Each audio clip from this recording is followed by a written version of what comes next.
ওদালগুৰি জিলাৰ কলাইগাঁৱত বাঙালী যুৱ ছাত্ৰ ফেডাৰেশ্যনৰ কলাইগাঁও আঞ্চলিক সমিতিৰ কাৰ্যালয় উদ্বোধন অনুষ্ঠানত উপস্থিত থাকে বাঙালী যুৱ ছাত্ৰ ফেডাৰেশ্যনৰ কেন্দ্ৰীয় সহকাৰী সম্পাদক বিপ্লৱ দাস। লগতে উপস্থিত থাকে ইউপিপিএলৰ যুৱ নেতা স্বপন দাস। লগতে উপস্থিত থাকে কলাইগাঁও আঞ্চলিকৰ সভাপতি বিকাশ দেৱনাথ, সাধাৰণ সম্পাদক অসীম শৰ্মা আৰু কলাইগাঁও আঞ্চলিকৰ বিভিন্ন পদত থকা বিষয়ববীয়াসকল। আমি পুনৰবাৰ জনাই আছো ওদালগুৰি জিলাৰ কলাইগাঁৱত বাঙালী যুৱ ফেডাৰেশ্যনৰ কলাইগাঁও আঞ্চলিক সমিতিৰ কাৰ্যালয় উদ্বোধন অনুষ্ঠানত উপস্থিত থাকে বাঙালী যুৱ ছাত্ৰ ফেডাৰেশ্যনৰ কেন্দ্ৰীয় সহকাৰী সম্পাদক বিপ্লৱ দাস। লগতে উপস্থিত থাকে ইউপিপিএলৰ যুৱ নেতা স্বপন দাস। ইয়াৰ লগতে উপস্থিত থাকে কলাইগাঁও আঞ্চলিকৰ সভাপতি বিকাশ দেৱনাথ, সাধাৰণ সম্পাদক অসীম শৰ্মা আৰু কলাইগাঁও আঞ্চলিকৰ বিভিন্ন পদত থকা বিষয়ববীয়াসকল। আমি উক্ত অনুষ্ঠানৰ কিছু দৃশ্যাংশ আপোনালোকক দেখুৱাবলৈ যত্ন কৰিম। শিক্ষার প্রতি আমাদের ছেলেরা অনেক দূরে চলে যাচ্ছে, ড্রপ আপ অনেক হচ্ছে, মেট্রিকে ফেল হওয়ার পরে আর চান্স দিতেছে না, হাই সেকেন্ডারিতে ফেল হওয়ার পরে আর দ্বিতীয়বারই করতেছে না। এই ড্রপ আপটা অনেক হচ্ছে।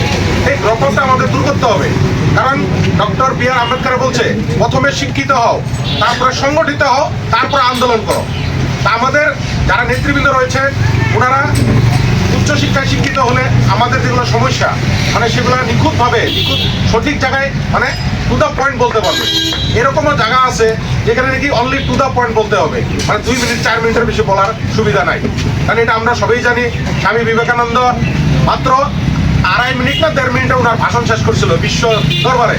তো ওরকম সুযোগ 2 মিনিট 3 মিনিট আমরা আমাদের হয়তো এরকম জায়গায় আমরা পাইতে পারি। তখন আমাদের ওই টু দ্য পয়েন্ট কথাগুলো বললে আমাদের জাতির যেটা ভবিষ্যৎ সেটা ওইখানেই নিয়োজিত থাকে।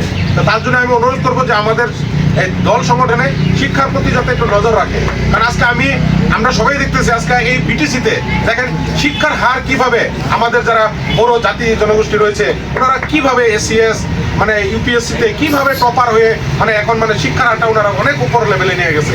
যার জন্য আজকে কম সময়ের ভিতরে আজকে বড় জাতি জনগোষ্ঠীটা কত উপরে ওরা উত্থান করেছে।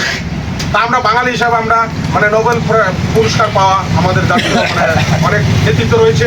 তো হিসাবে আমাদের শিক্ষার হারটা দিনে দিনে কমছে। আমি অন্য কিছু বলবো না, শিক্ষার ক্ষেত্রে যাদের যতটুকু সহায় সহযোগ করতে লাগে আমি সেটার জন্য আগেও ছিলাম, এখনো আছি, আর ভবিষ্যতে থাকবো, সেটা আমি আপনাদের এখানে কথা দিলাম। দ্বিতীয়তে, সংগঠন চালাতে আমাদের অনেক অসুবিধা হয়। সংগঠন চালানোর জন্য আমাদের সবাই সহযোগ করতে হবে। সবাই হাত বাড়ালে আমাদের দল সংগঠন আগে যেতে পারবে। সেটার জন্য আমি আপনাদের সঙ্গে আসি আর থাকবো। বেশি বিশেষ বলবো না, আমি আবারই বলবো যে শিক্ষার ক্ষেত্রে আপনারা গুরুত্ব দেন। এখন এই বিটিআর যেটা সরকার, নতুন সরকার শিক্ষার ক্ষেত্রে অনেক গুরুত্ব দিয়েছে। যারা মেধাবী ছাত্র, যারা নাকি টাকা পয়সার অর্থের অভাবে যদি পড়তে পারতেছে না, ওদেরকে পড়ানোর জন্য দায়িত্ব নিছে। তো সেই সুযোগটা আমরা গ্রহণ করতে লাগে। আর এই সুযোগের মাধ্যম দিয়ে আমরা অনেক আমাদের ছেলে মেয়ের ভবিষ্যৎ যাতে আমরা সুনিশ্চিত করতে পারি সেটা আমাদের নজর দেওয়া উচিত।